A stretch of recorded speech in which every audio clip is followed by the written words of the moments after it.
Welcome to the Cincinnati Asian Art Society's February 22nd, 2026 program. I'm Helen Rinsberg, President of the Society. Our presentation today is Roots in Relief, Carving, Culture, and Community. We're happy that you could join us today for John Lanzador's presentation and demonstration, which is a collaboration with the Creative Asian Society, of which John is one of the founding members, I believe. OG, there you go. All right, original. John Lanzador is a Philippine-American educator and artist dedicated to community-focused work.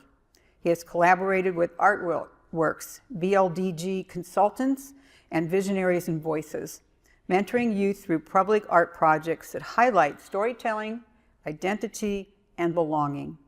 As a 2025 artist in residence at the Rosenthal Education Center, ta-da, at the Cincinnati Art Museum, he received City Beat's Best Gallery Exhibit Award. John was born in Manila and arrived in in America with his family when he was 9 years old. He grew up in Columbus, Ohio, and received his bachelor's in art education from the College of Design, Art, Architecture, and Planning from the University of Cincinnati.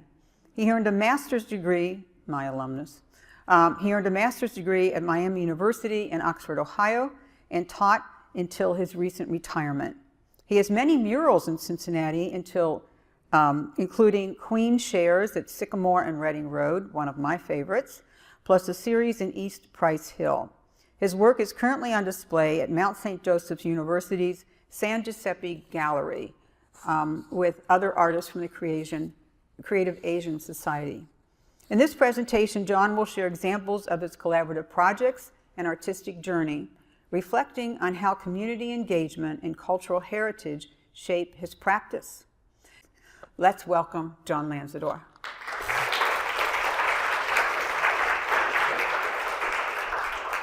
All right, thank you everybody, and thank you to Cincinnati Asian Art Society for having me. This is going to be fun, I think. And the way that I present is pretty casual, so if you have any questions or anything that you want me to know, just raise your hand. I'm a former school teacher, so I'll call on you. Here you go.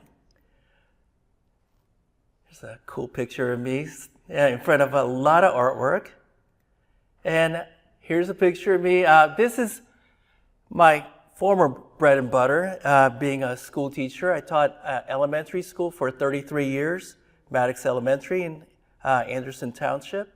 It was really fun until the end. And here's what my classroom used to look like.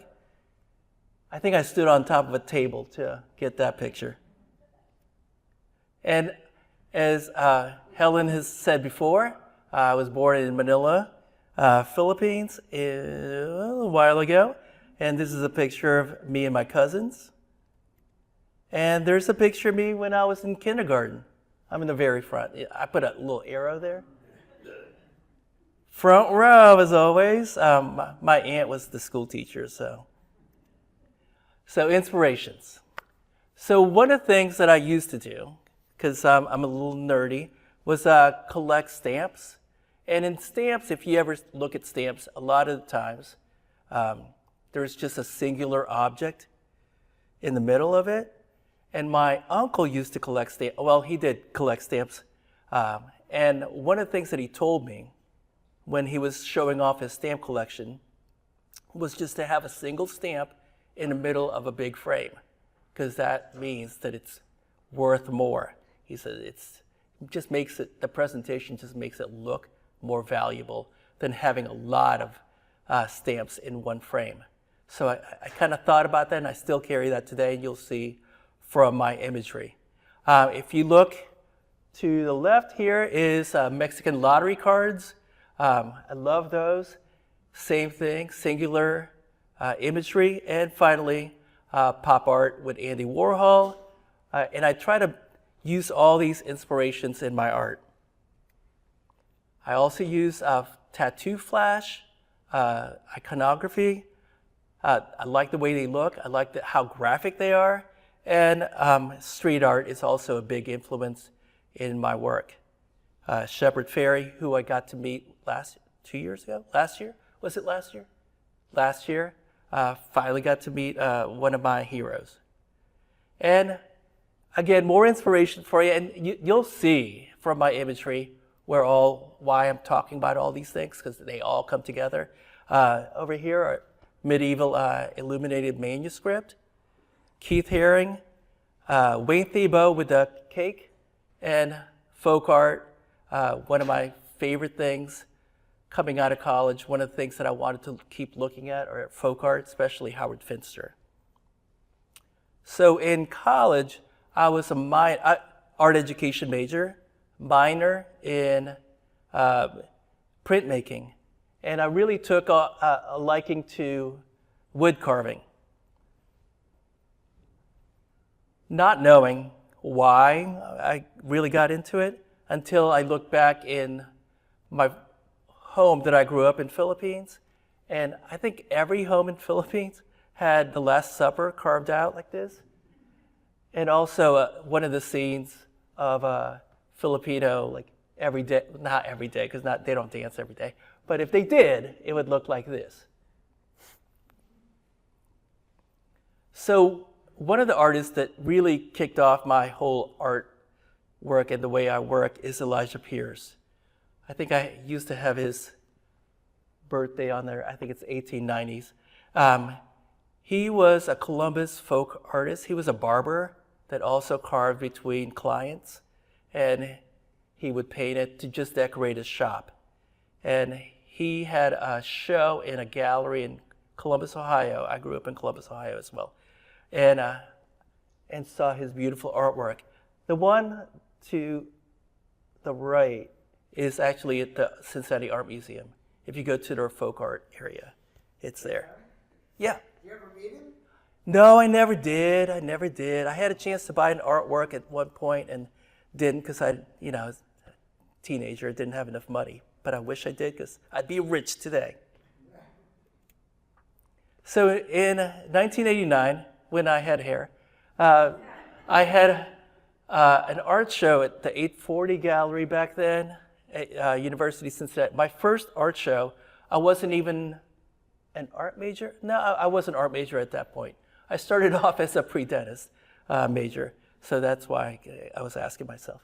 1989, and I was doing paintings, religious paintings, of course, and instead of carving wood, I would just buy plastic toys and glue them onto the canvas to make a relief kind of form, not knowing later on what I'm going to be doing for art. That was just the start of kind of thinking about not having a flat artwork, having something that's coming out.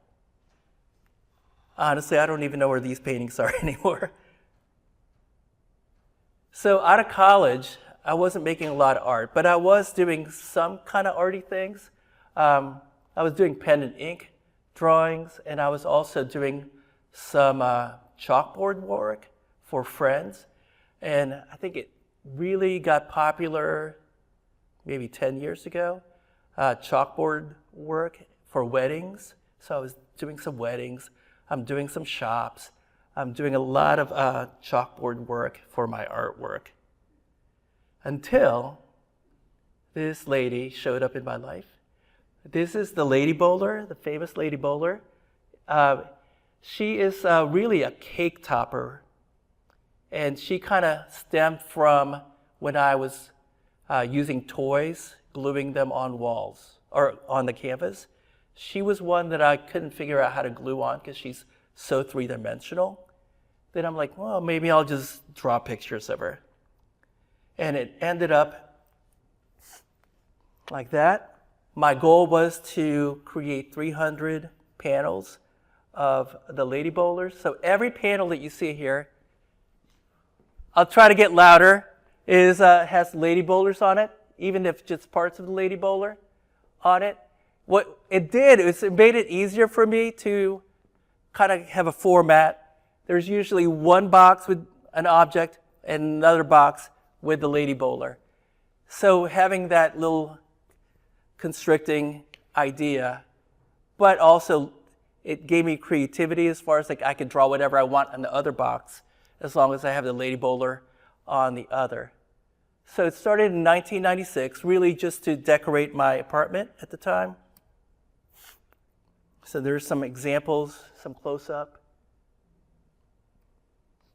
And in 2015 was my big breakout year for art. I think I didn't do art for about 9 years in between things because we had our kids in 2003 and we were busier with other things besides art. So 2015 came and I was offered a show at the Carnegie over in Kentucky.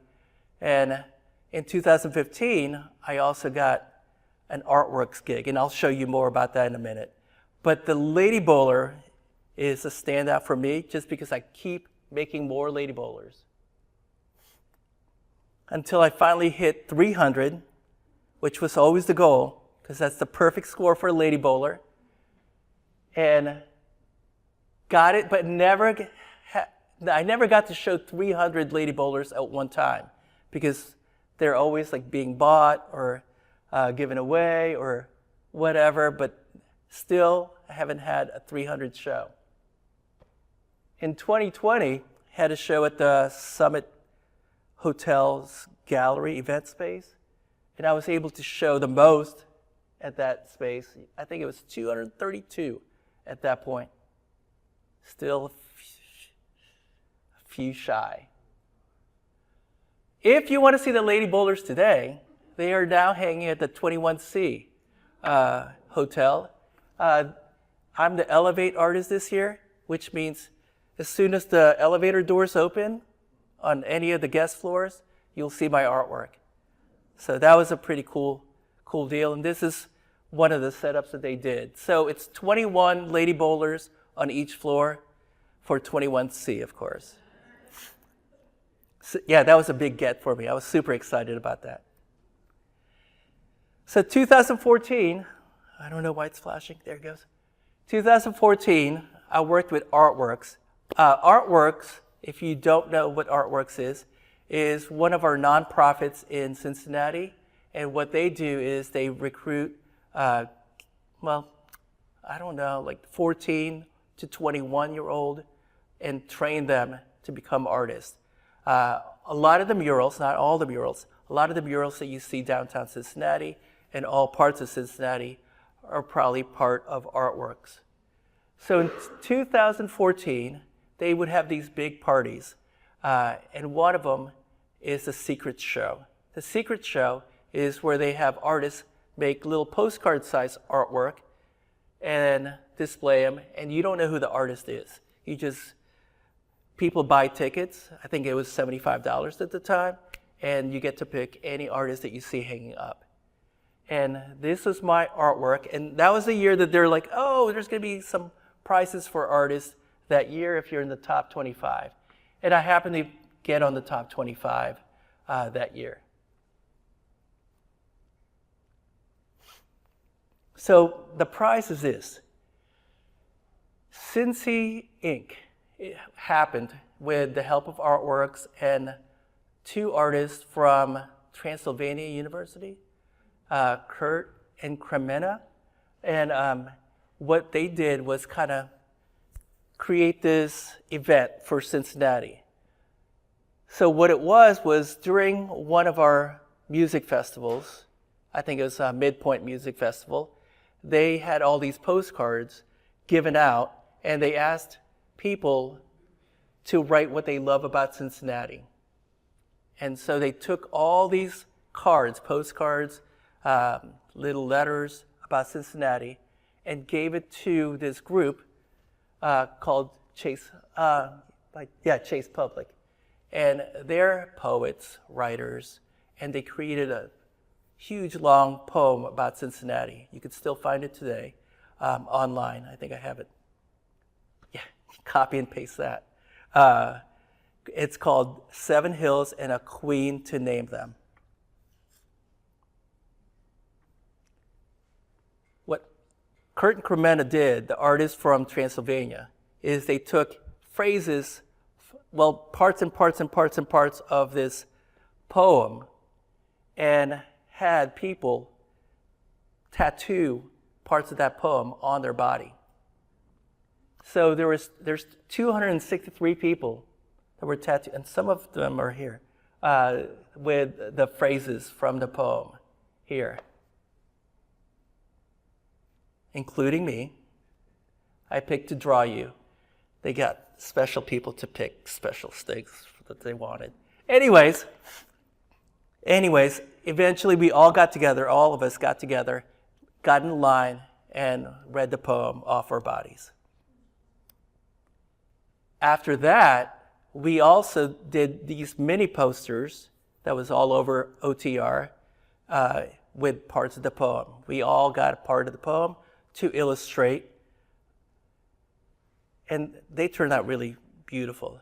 Mine's on the very top with a heart on it, and this is before I used to work analog on piece of paper, and I would just draw everything out and then ink it with a brush like that, and it took forever.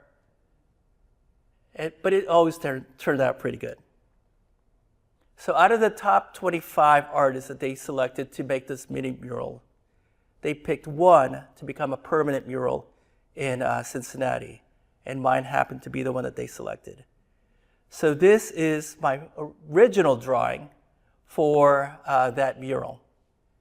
And you can see that I included the tattoo gun on the right because everybody got tattoos on their body. I added the heart because that was part of the original poem, and the inking for the writers. And I added some of the Lazarus lizards, trillium, because that's our, no trillium there yet, but there will be. Anyways, when we presented this to the wall owners, they didn't like the fact that the heart is going to be so big because it's kind of gross, they said. So we had to come up with something else. So I was busy coming up with different things that we could use. I still wanted the heart first, but then they're like, well, let's make it so that there's not so much to read on it, because it is a mural. People are going to be driving by. We don't want them to read too much stuff. So we whittled down my section and then came up with different things that we could use to be in the middle besides the heart. So my first thought was Martha the Pigeon, but then John Ruthven already has a beautiful mural with pigeons on it. So we came out with a queen crown. So this is what it turned out. And if you go downtown, I'm talking ahead of myself. Anyways, Artworks recruits 14 to 21-year-olds. This is my team that worked on my design in Pendleton, Ohio. And a lot of these kids at that time made their own murals at this point, and are artists way better than me. And this is the start of that mural. If you don't know where it is, it's in Pendleton, Ohio, right across Jack Casino. It's Hard Rock Casino now, or the prison. Either one. Whatever you know, it's across the street from there. And there's bee painting. I just wanted to make sure people knew that I also painted on that wall. And that's how it turned out. This is I don't know how I did this with my camera, but it looks like it's curved. It's a straight wall. So I'm going to show you more about this. So I'm going to talk really quickly about this. This is the process. So I just go to Lowe's or Home Depot and buy pine board and have them cut it. And then after I draw on it, I carve it. After I carve it, I spray paint it with gold because it eliminated manuscripts. And then I paint it. And I wanted to show my computer there because you can see that there's 3 panther images. This is what I usually do to come up with my own image, is source out at least 3, maybe more, and then kind of whittle it down to what I like about each one, and that's what I create. From the stamps, from pop art earlier, from street art, it kind of gets combined in my imagery, so you can see there. Oh yeah, after I paint it, I spray paint it with gloss or some kind of protection for the paint. Also makes it nice and shiny. It's just a couple of examples for reference. This one's in Florida somewhere, I'm not even sure. It got sold in a show. And here's a couple more that are pretty fun. So those two are gone. They sold. I think I still have that guy. In 2017, because since we're talking about community outreach, community work, which most artists want to do anyways, again with artworks, we created a series of murals for East Price Hill. If you ever drive up and down Warsaw Avenue, you have probably seen them. So it started off by sourcing what the community wants us to do. So we would go to all these like community events. We would go to coffee shops, and we would ask people what they want to see on the walls in their community. And so that's how we sourced it. We also provided free art for kids on Warsaw Avenue because they're going to be the ones that are going to be seeing our murals. So we get a packed house. The word free is great. And the kids that I got on that one, part of the artworks thing is that they are able to present what they're going to be working on. So these are drawings that we created. Lizzie Duquette, who's a phenomenal artist, and I worked on these. And this was digital work. What we would do is we would send each other pictures and then place them on each other's work, and that's how we collaborated. And these are the murals that you would see on Warsaw Avenue. That violinist girl was an actual girl that I met at a party in East Price Hill, and I took a picture of her. That's her whole outfit. But it could be anybody's daughter as well. By the way, East Price Hill has a huge Guatemalan population, so we wanted to make sure that we included them in the work as well. And this is at Kroger. It's still on Warsaw Avenue. It's a long, long wall. And here's a couple more while we were working on it. And just so you know, during this whole time, I was still teaching, still doing work at school. And they would always recruit me to do the background scenes for our musicals. And so I'm like, can I just get a break? But anyways, this is for Whoville. No, it's like some kind of Lorax show, as you can see. But those are always fun to do. And I also get to, if you live in Coleraine and go to Kroger in Coleraine, there's also a mural that I created there, which is super fun to do. So I had to go around Coleraine taking pictures of like the cool things in Coleraine, including the vineyard. And so that's what it turned out in Coleraine Township's Kroger. I thought it turned out pretty fun. As you can see, this is not like one of my like smaller artworks. This is a big one, and I think I used a lot of like Harper's ideas with just geometrics and overlapping, those kind of things. I had so much fun with that oh no, never mind. I'll go back to it later. Anyways, 2020, when we had George Floyd's death and sparked Black Lives Matter movement, and this is during COVID times. There was the Cincinnati riot, and it broke a lot of the windows up and down Vine Street because of the protest. And our friends from MICA reached out to see if we could do some paintings on their boarded up walls that would unite the community. And so just proud to say that we were the first ones to paint on boarded up windows on Vine Street, because after that, all the other stores had paintings on theirs as well, all about just like community building. So still during COVID, and we were trying to figure out how we can get people to just get out of their house and still see work. And I like showing my process. I like being in the window.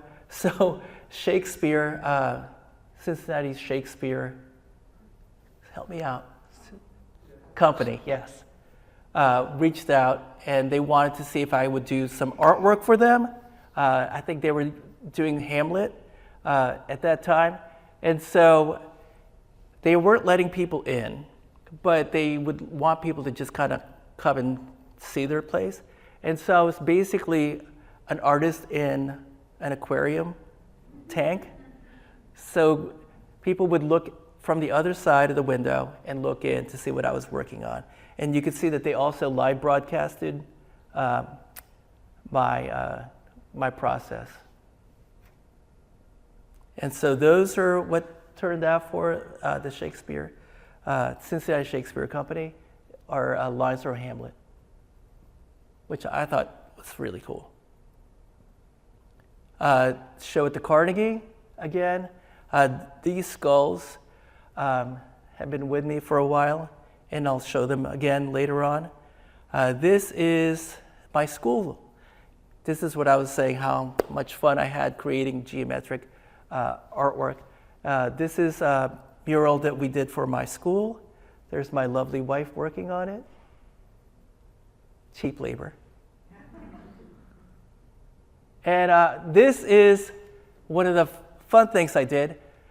I love beer and also art. And so this was a combination of both. There is a brewery called 3 Points Brewery in Pendleton, and then it became Braxton, and I'm not sure what it is anymore. But they reached out to artists to come up with imagery for each beer that they were selling. And I happened to get a fruity sour, which I don't like, but I got to make an imagery for it. So the three skulls turned out really cool. I used a William Morris kind of design in the background. And again, with artworks, I like performing, as you can see. There was a kind of like an art competition where people drew in front of an audience. And so I wanted to do the same thing, just because I felt like art was kind of like a performing kind of thing. And so that's what we did there. We got a whole bunch of artists to kind of draw and perform in front of people. And you could see like a great crowd was watching. That was so much fun. Visionaries and Voices. If you don't know Visionaries and Voices, get to know Visionaries and Voices. What they do is, it's a nonprofit, and what they do is they get special needs adults who are artists and give them space to create their artwork. And so every year they have a big fundraiser where they pair up an artist and one of their members to kind of create and collaborate an artwork. And this is my guy. This is Kenneth. He's awesome. Kenneth loves to draw houses. He also loves to draw country music stars, RVs, which I thought was very fascinating. Anyways, these are his houses that he drew on his street, and we collaborated on one. So you can see my carving and some of the animals that I drew and painted, and then we sell that during an auction, and it's a great money raiser. Here's a different one, a different year that you could tell it's COVID year, that Kenneth and I were working on it, and it was an eagle that he drew. I carved around it and added roses on it. And this is Big Ink. I know I'm just showing you all the things I do for fun. It's actually, they come to Cincinnati once a year. They have a giant press called the Big Tuna, and you get to carve a giant artwork and run it through their giant press. So that's always a fun thing to do. Yay. So now I'm looking for things to carve besides just pine wood. So now I've been doing a lot of skateboards. This is a series of skateboards that I did for Artworks. We had a show where I mentored apprentices, and we had a show together. And we hung these guys up at their new gallery, and the next day it was all stolen. So that's the last time you'll see them. It's all right. Insurance paid for everything. It was awesome. Oh yeah, that's my replacements for them. This I brought with me, so you'll be able to see this one later on today. And this is, challenging myself. So one of the things I like to do is try to come up with something new that I haven't done before. And so Queen City Clay reached out because they wanted to do a painting show, which was their first painting show. And I wanted to do portraits. I've never done portraits because I don't think I'm good at it. And I want to make abstract portraits. Double combination of two things that I've never done before but wanted to try. So that's what this show was about. I also do a lot of stickering or slapping or whatever you want to call it. So these are, I take my stickers everywhere. So you can see that one's in front of CAAS in New York City. And that other one I think is in Puerto Vallarta, maybe? No? I don't. And I had a show at Mount St. Joe's, and I wanted to try collaging. I've never done collaging before. So I thought I'd collage and paint and write on things, just because the idea came because the gallery is attached to a library. So I wanted to take a whole bunch of book covers and paint on it, collage on it. So that's what this show was all about. And I think you'll see these at Swell Art Gallery next month. I'll be their featured artist next month, and I'll be using these guys again. I also have a great podcast called Art Hang. Listen to it. It's on any things that you want to listen to, whether it's Apple Music, Spotify, iHeartRadio, we're on there. Karen, you're going to see a picture of yourself. So here's what I do, is basically I go to Cincinnati artists, and we interview each other just like an art hang. So it's more like if you hang out with an artist, the questions you would ask them, and I have always wanted to know, like, not necessarily their favorite artists, but what do they like to eat, their hobbies, those kind of things. This is for the census. One year, I was asked to do a drawing to get people out to vote.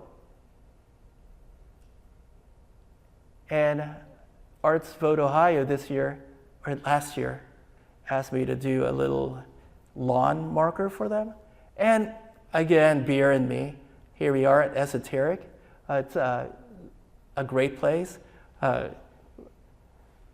brewery bar. And what they do is they get artists to create artwork. They'll put it on beer, and you fill out their gallery, their walls, and then you can pick a charity to give your sales to. And with this one, I chose Visionaries and Voices. And like we were saying earlier, I'm an OG of Creative Asian Society. That's part of the thing that we're doing now. And here's something I'm really excited about. I'm working on comic books. I'm just doing pinups. I'm not doing the panel stuff. But there's a Filipino writer. His name is Jay Calgayan, and he creates comic books. His most popular one's called Mest.